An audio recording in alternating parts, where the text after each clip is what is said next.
그러니까 IQ는 그 문제를 보면 알지만 순발력 테스트예요.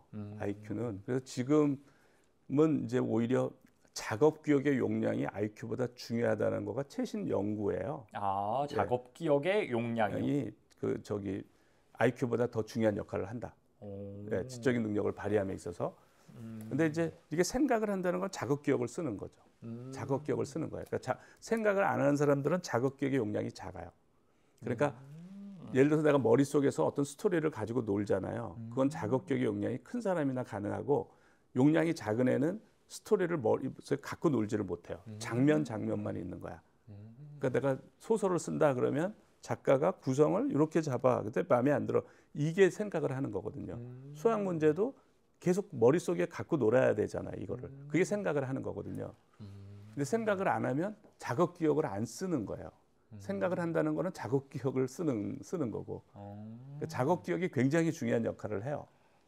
학습에. 그러니까 우리 뇌는 사람들이 그래서 뇌를 이해할 필요가, 그러니까 선천적이냐 후천적이냐에 대한 뭐 논란도 굉장히 많은데 간단히 보면 우리 뇌는 신경 가소성이라는 게 있어요. 처음에 우리 그 시냅스가 굉장히 많거든요. 어린 시절에 그러니까 2살 때 시냅스 양이 최대가 되고 어른이 되면 수십 배가 줄어요. 그러니까 안 쓰는 시냅스는 다 퇴화가 되고 사용하는 걸 발달시켜주는 이제 형태인데 그때 이제 그러면 퇴화가 있을 때 시냅스 그거는 아무런 본능만 있고 나머지는 아무 능력이 없는 거예요. 근데 그 다음에 내가 어떤 삶을 사느냐에 따라서 이 시냅스의 이제 연결이 달라져서 그 사람의 캐릭터나 이런 게 되는 거예요. 그래서 그러니까 축구를 열심히 했어요. 예를 들어서 막 축구를. 그러면 축구에 관한 엄청나게 축구를 잘하도록 시냅스가 발달이 된 거예요. 어릴 때부터 예를 들어 골프를 했어. 그러면 골프를 잘할 수 있게 발달이 되는 거예요. 그러니까 저는 우리네는 요구한 대로 발달한다고 그러는데 그런데 어릴 때 생각을 많이 했어. 그러면 그 머리가 발달하는 거예요. 그거는 이제 뇌각을 보면 아주 상식에 불과해요. 그러면은 사실 뭐 아까 저희가 IQ라고 했지만 이건 순발력 테스트라고 하셨는데 걔들이 IQ가 높게 나오는 건 그냥 그런 걸 많이 풀어봐서. 그렇죠. 그걸 많이 한 거죠. 그걸 많이 한 거예요. 그러니까 그래서 그 뇌과학자 중에 어떤 분은 뭐라고 얘기하냐면 You can create your brain from the input you get 이렇게 얘기를 해요. 너가 어떤 인풋을 하느냐. 그 인풋이 이제 시냅스 형성에 영향을 주거든요. 너가 어떤 인풋을 하느냐에 따라서 너의 뇌를 만들어낼 수 있다. 그렇게 얘기를 해요. 그러니까 뇌각을 이해하면 그게 딱 맞아요. 그러니까 태어나면 이제 태어나서 그러면 말하고 예를 들어서 걷는 거. 그럼 그거는 선천적인 거냐 이런 생각을 가질 거예요. 그러니까 태어나서 말하고 걷는 거. 네, 그건 누구나 하니까. 그건 네. 선천적인 능력 아니냐 그런데 그게 후천적인 능력이에요. 그게 막 말을 해서 말을 할 수 있는 시냅스 배선이 만들어져서 그런 거고 걸는 것도 걸음마를 계속해서 넘어지고 다시 있고 해서 걸을 수 있는 시냅스 배선이 만들어진 거예요. 사람들이 이걸 잘 모르는데 뭘 보면 안 하면 사람이 키우지 않아서 이 행동을 안 한 아이들이 있어. 네. 늑대가 키운 아이. 그렇죠. feral child라고 그래요. 걔들은 말도 못하고 걷지도 못해. 그래서 걔들을 발견을 해요. 수십 명을 발견했어요. 이제까지. 걔들을 사회에 적응시키려고 노력을 했어요. 한 명도 성공 못했어요. 이미 다. 네, 그런 시냅스가 어릴 때 그 중요한 시냅스들이 있는 거예요. 그러니까 배우고 걸음마하고 이런 거는 어릴 때 형성이 되다가 안 써버리니까 그것들이 퇴화가 돼버린 거죠. 가지치기가 돼버린 거예요. 시냅틱 프루닝이라고 그래요. 안 쓰면 퇴화가 돼버리는 거야. 그러니까 그게 이제 어른이 돼서 좀 나이가 더 들어서 하려니까 힘든 거예요. 굉장히 힘든 거예요. 그래서 뇌과학적으로 보면 완전히 후천적이에요. 완전히 그러니까 우리가 그 디스크 같은 거죠. 거기에 이제 어떤 소프트웨어를 까느냐에 따라서 능력이 만들어지는 것처럼 그렇게 태어나는 거죠. 기질은 차이가 있어요. 기질. 그러니까, 기질은 그런 건가요? 그러니까 기질은 뭐냐면 도파민이 좀 잘 나오는 사람이 있어. 잘 안 나오는 사람이 있고. 그러니까 그런 차이는 있어요. 그래서 이제까지 그 상관관계는 경조증, 그러니까 도파민이 너무 많으면 이제 조증이에요. 이게 경조증, 그러니까 평균보다 좀 많은 그런 사람 특징이 막 말이 많고, 뭐 액티브한 사람들이지. 이 사람들이 경조증이야. 요 사람들이 이렇게 사회에서 성공할 확률이 좀 높더라. 성격 자체가 굉장히 액티브하니까 가만히 있지를 못하는 거야. 이런 특징이.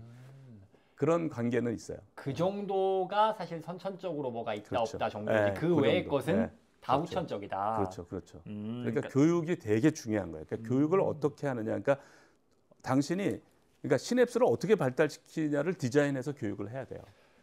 아까 말씀 주신 것 중에 그 예를 들어서 뭐 걷는 거라던가 말하는 거 이런 거는 어릴 때 네. 결정이 되고 나중에 못 바꾼다라고 했는데 네. 그 나중돼서 못 바꾸는 것의 영역은 지금 이야기했던 아주 기초적인 거에 한정되나요? 예를 들어 뭐 공부나 네. 뭐 외국어 학습 이런 것들은 나이 들어서도 그냥 괜찮은 건가요?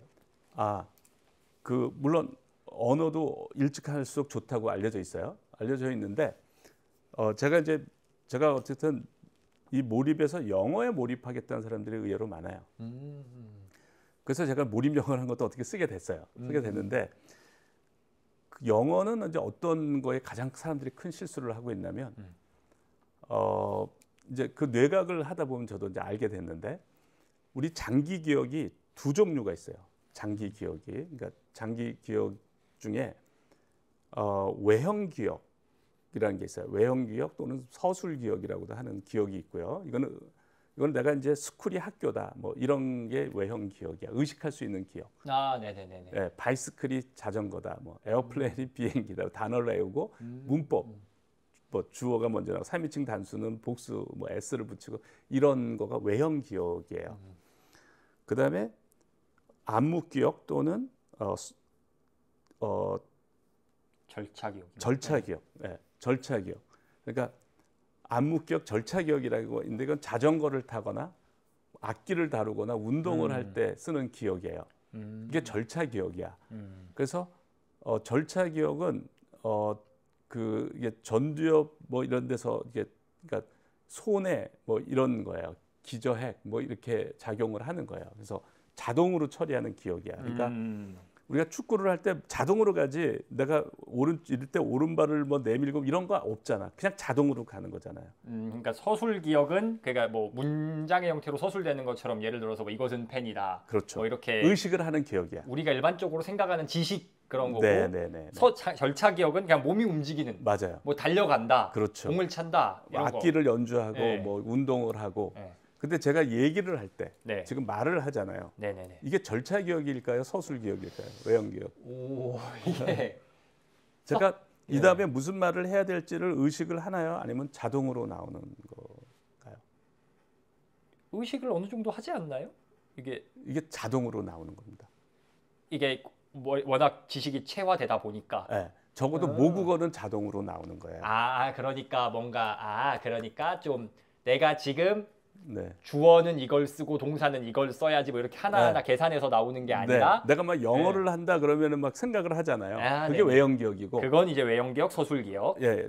그리고 우리말을 하는 건 이거는 절차 기억이에요. 그냥 술술술 나온다. 네, 술술술 나온다.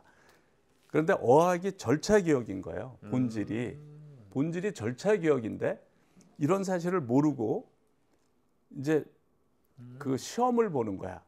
그러니까 근데 시험은 그쵸. 절차 기억을 테스트하기가 어려워요.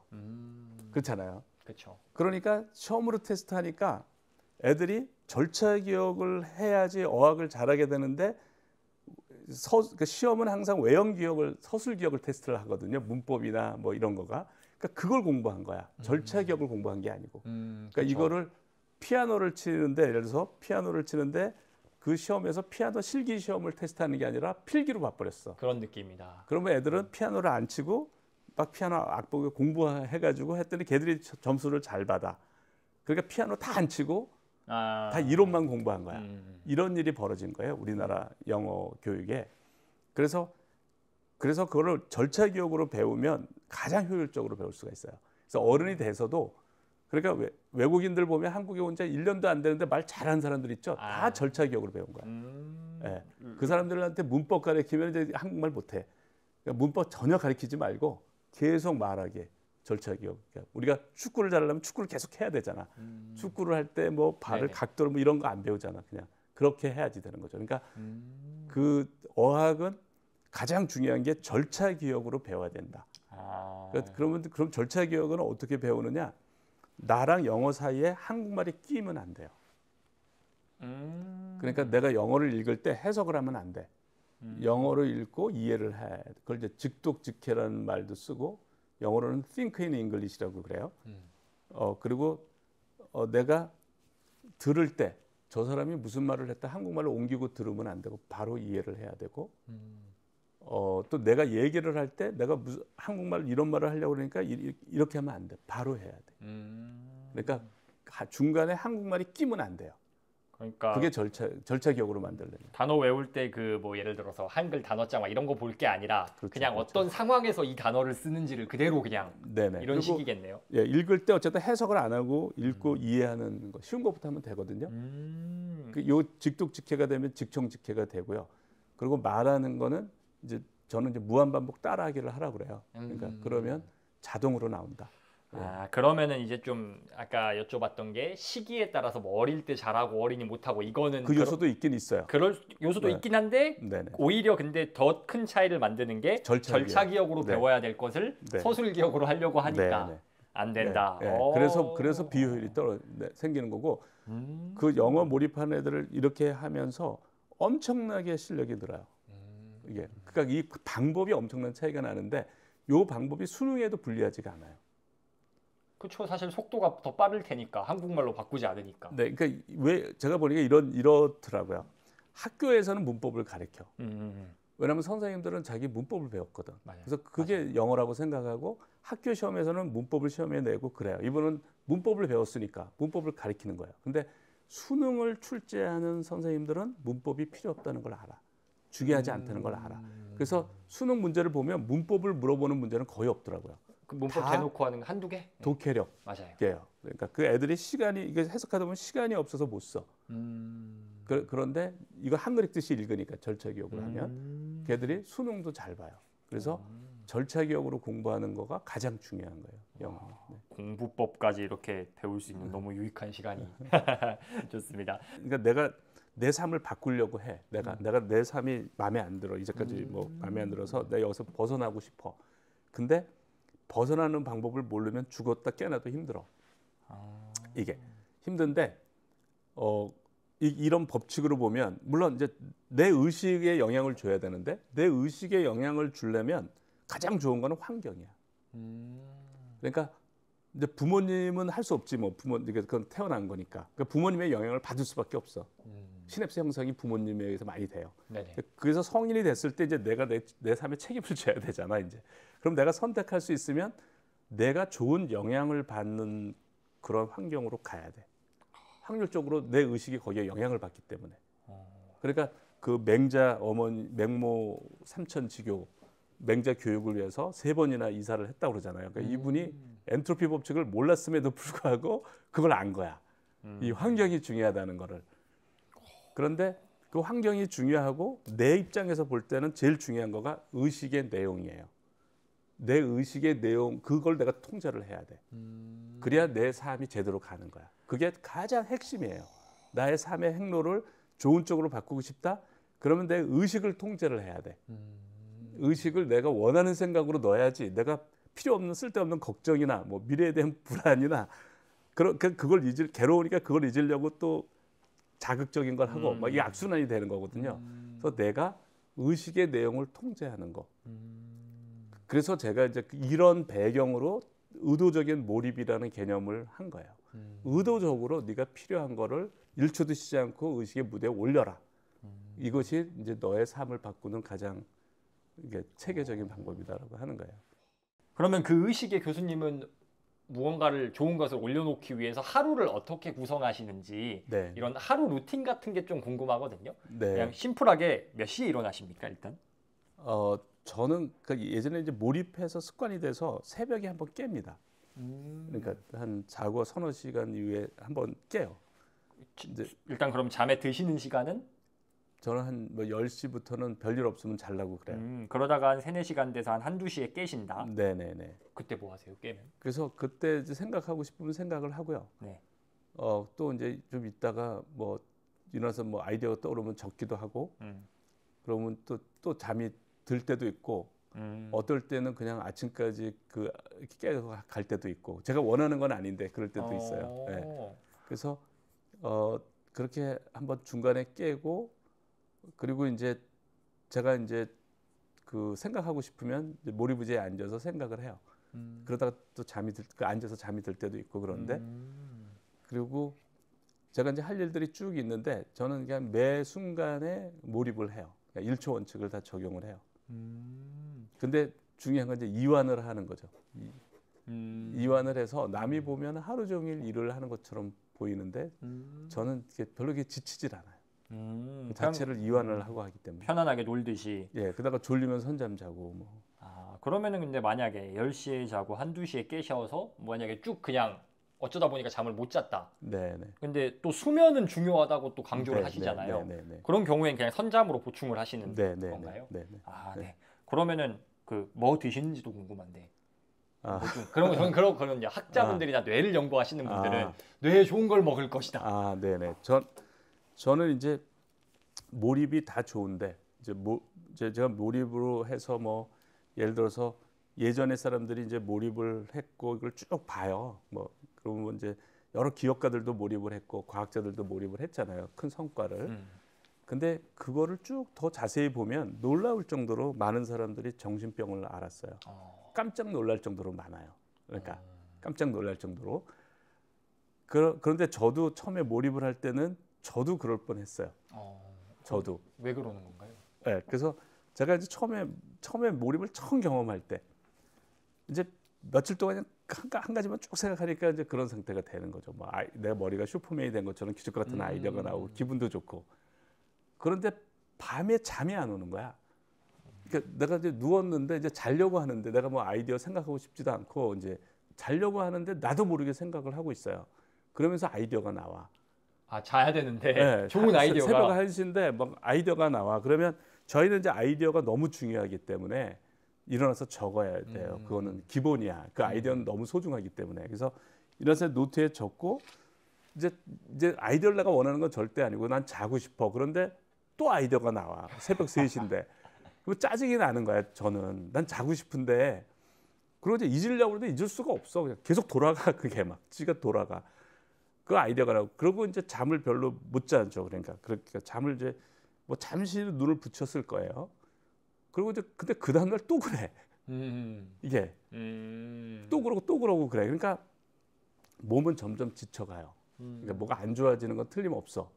지쳐가는데 머리는 그냥 그렇게 밝아지면서 이제 잠을 못 자는 거예요. 그래서 제가 이제 안 되겠다는 생각이 들어. 그러니까 잠시 이러다 잘못하면 돌겠다. 그래서 이제 이거 그만 생각을 하고 싶은 거야. 그래서 TV를 튼 거야. 제가 이제 이걸 잊으려고 TV를 틀었는데 TV를 안 보고 생각을 하고 있어.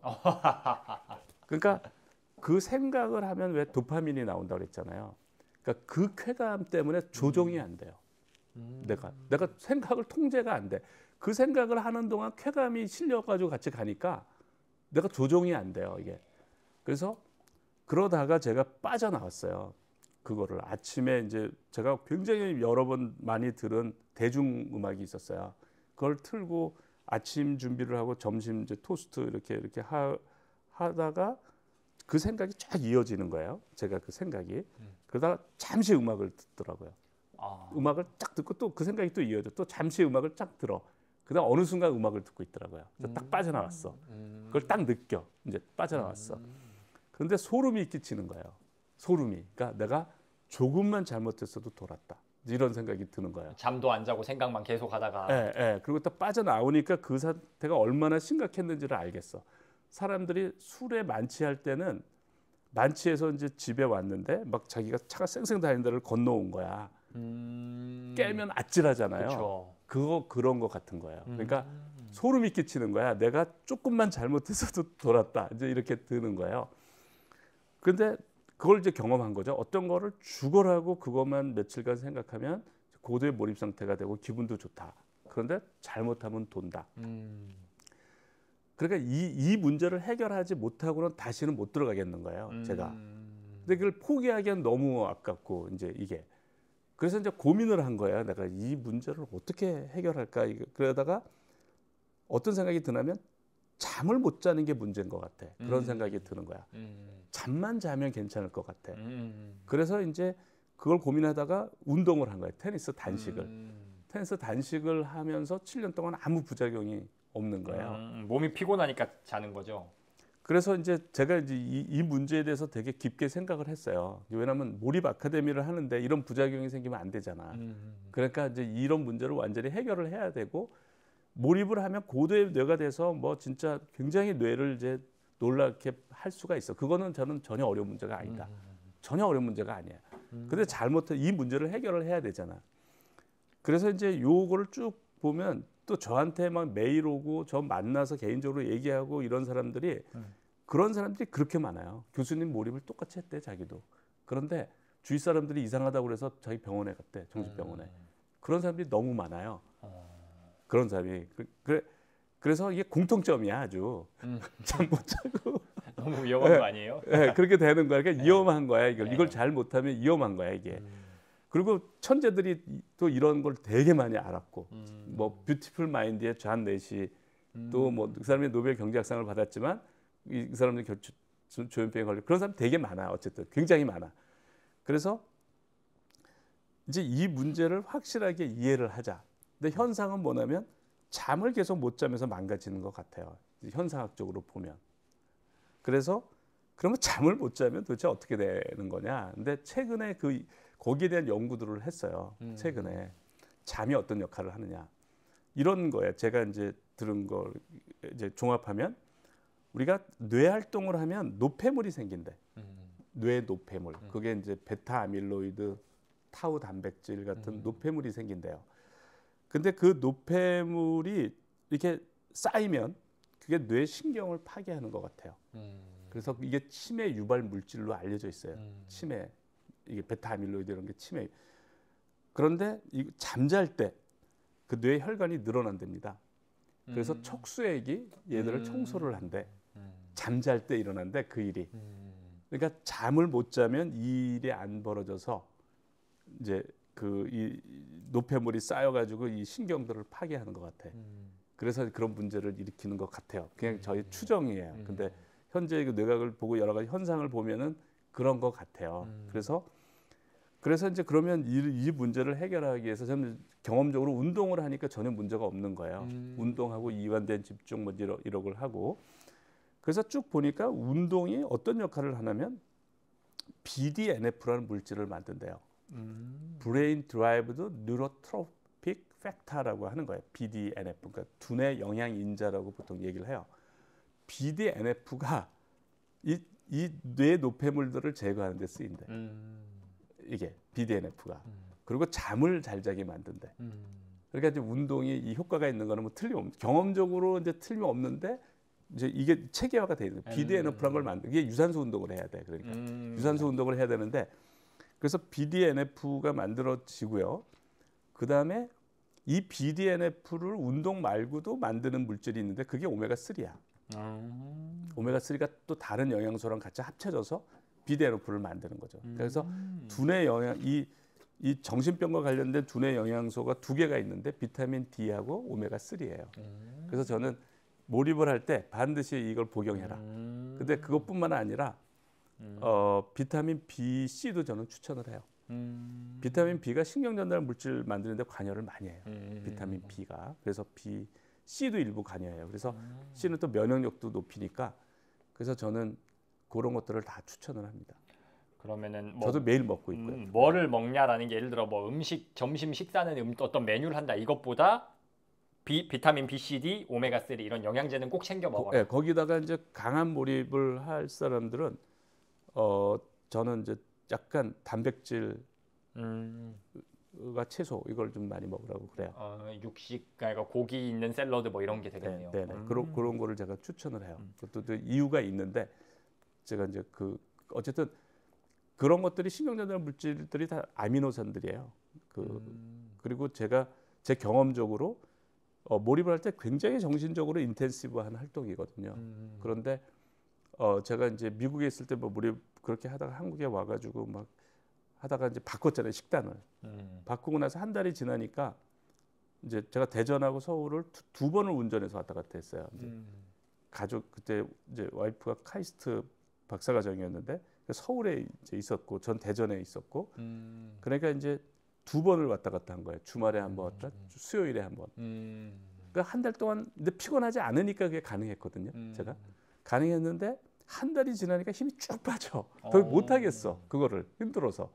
그래서 내가 왜 이러지? 막 이제 막 했더니 바뀐 게 식단이야. 식단. 미국에서는 계속 고기를 먹었거든요. 고기를 먹었고. 예, 예, 계속 고기를 먹고 여기 와서 이제 완전히 밥을 먹은 거예요. 그래서 식단이야, 식단. 그래가지고 식단을 이제 그래서 아 이게 영향을 주는구나.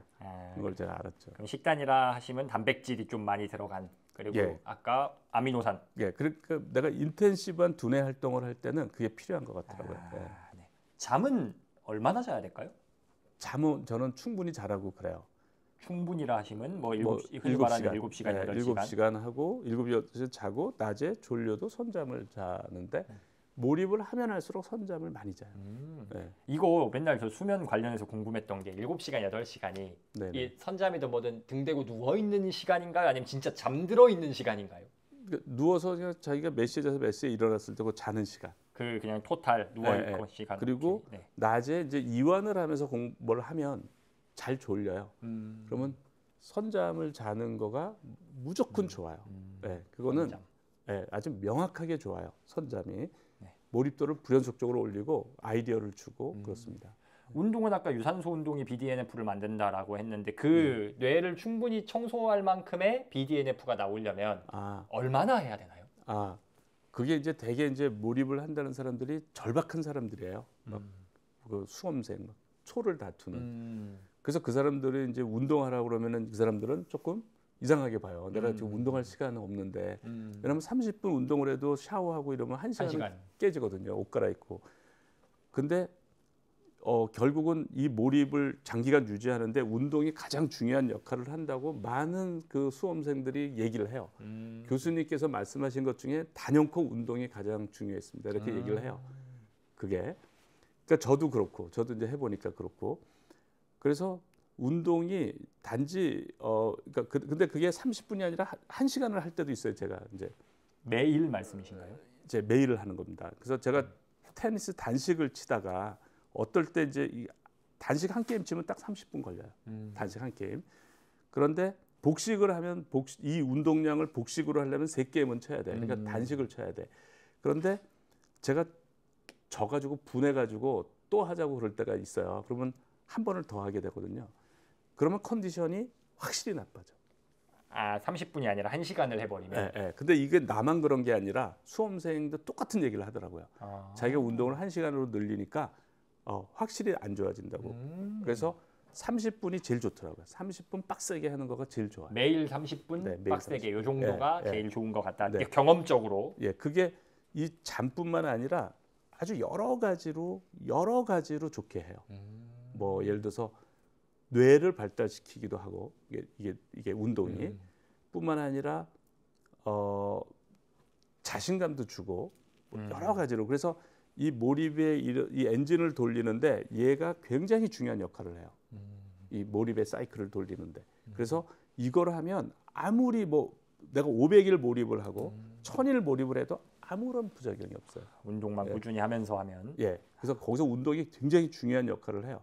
그래서 몰입을 잠시 중단할 수는 있어요. 이제 그때도 운동은 계속하는 게 좋아요. 네. 저희 팟캐스트에 공식 질문이 있습니다. 네. 이게 뭐냐면 교수님은 왜 일하십니까? 왜요? 네. 저는 제가 이제 정년을 했잖아요. 그래서 네. 사람들이 이제 정년하고 뭐 하냐 그러는데 저는 내가 일을 만약에 안 하면 저는 우울증 걸릴 것 같아요. 그러니까 일을 재밌게 하는데 이걸 이렇게 재밌는 걸 안 하면 저는 우울증 걸릴 것 같아요. 그래서 재밌어서라고 할 수 있겠네요. 그렇죠. 그러니까 저는 더 재밌어요. 지금 직장 다닐 때. 내가 특히 제가 중요하다고 생각하는 걸 하니까. 제가 중요하다고 생각하는 걸 저는 내가 살아생전에 그러니까 지금 이 몰입의 사람들이 위력을 모르고 있어요. 정말 모르고 있어요. 그래서 그거를 다 알고 막 퍼지고 할 때는 언제가 될지 모르겠는데 어쨌든 내가 살아있는 동안 그거에 불을 붙이고 싶어요. 사람들이 정말 그거를 알고 활용을 해서 널리 이걸 활용하면서 정말 자신이 갖고 있는 잠재 능력을 마음껏 펼치는 느낌이에요. 그러니까 제가 몰입을 할 때 한 번도 내가 무슨 이유인지 몰랐는데 몰입을 하기 전까지 내 능력의 날개를 펴본 적이 없는 것 같아. 움츠리고 살았던 것 같아. 이유가 뭔지는 모르겠는데. 그때도 이미 서울대고 카이스트고 이 정도 했음에도 네, 다 조심조심 뭐 이러고 살았는데 몰입을 할 때 느껴요. 내 능력을 정말 마음껏 펼친다는 걸 느껴요. 그래서 나는 한 번이라도 그걸 경험하고 그러니까 제가 몰입을 하고 나서 하루를 살아도 이렇게 살다 죽어야 된다 그랬어요. 제가 이제까지 헛살았다.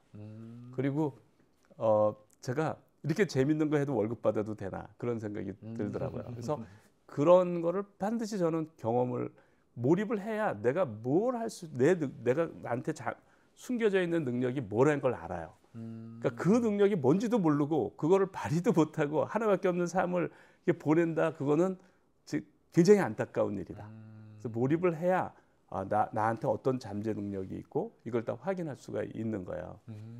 그러면 교수님은 일단 재밌기도 하지만 또 그 경험을 나누고 싶고 많은 사람들에게 체험해주고 싶어서 그렇죠. 저는 제 재료 분야의 업적보다 이 업적이 훨씬 더 임팩트가 크다고 생각을 합니다. 교수님은 근데 교수님이 하시는 일에 굉장히 이게 너무 중요한 일이다. 이게 진짜 세상에서 제일 중요한 일이다라는 확신이 느껴지는데 네네. 사실은 본인의 일이 그렇게 중요한 건 아니야라고 생각하는 사람도 있잖아요. 네네. 그거는 그 일의 속성의 문제인가요? 아니면 그냥 개인의 마음가짐 문제일까요? 그러니까 저도 이제 연구를 하면서 끊임없이 임팩트가 있는 거를 추구해요. 이제 그러니까 물론 그 전에는 서바이벌 생존을 위해서 해요. 생존의 문제가 해결되면 그다음부터는 이제 임팩트가 큰 걸 하려고 해요, 사람들이. 그런데 그래서 제가 저희 분야의 난제에 도전을 한 거예요. 임팩트가 큰 거를. 그리고 다 해결해서 더 이상 이제 내가 알던 그 난제들은 다 해결이 됐어. 계속 또 난제를 찾았어요, 제가. 그러니까 제가 가장 오래 몰입한 게 1년 반을 몰입을 한 거거든요. 그걸 하고 나서 이제 한 5년 몰입을 하고 싶어. 이제 1년 반을 몰입을 하고 나니까 이제 내가 정년하기 전에 한 5년간 몰입을 하고 싶다. 그런데 그 문제를 못 찾는 거예요, 제가. 그래서 제가 두 가지를 했어. 그래서 하나는 그러니까 결국은 가장 임팩트가 큰 거가 이제 결국은 몰입이라는 거. 이 몰입을 체계하고 이걸 하는 거다. 이게 이제 임팩트가 크다는 걸 알았고요. 그 생각을 하기 전에는 제가 인생의 방정식을 풀자.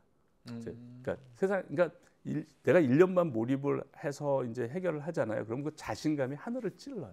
정말 내가 해결 못할 게 없다. 이런 생각이 들어요. 그리고 이제 그 다음 중요한 문제를 못 찾고 있었어요. 제가 재료 분야에. 그러니까 이제 제가 심시해서 문제를 찾는 거야. 그래서 내가 어떤 문제도 풀 수 있으니까. 그래서 그러니까 인생의 방정식을 풀자. 이제 이런 거야. 이게 제일 중요하지 않겠느냐. 그래서 잠시 거기에 몰입을 한 적이 있어요. 제가 인생의 방정식을 풀자. 그래서 그게 이제 뭐 완성됐다고 볼 수는 없지만 제가 그냥 그걸 간략하게 얘기하면 이제 제가 엔트로피 법칙을 잘 아니까 이제 엔트로피를 증가하거든요. 근데 우리는 엔트로피를 감소하는 게 살아야 성공을 해요.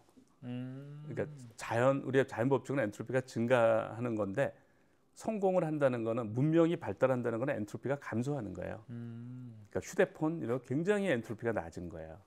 이런 걸 개발하는 거. 이런 결과물이 나온다는 것. 네, 엔트로피가 엄청 감소된 형태예요. 그러니까 자연 법칙으로는 엔트로피가 증가하는데 우리가 성공을 한다는 건 엔트로피를 감소시켜야 돼. 그래서 요 말을 아주 알기 쉽게 한 분이 존 고든이란 분이에요. 존 고든이 뭐라고 그랬냐면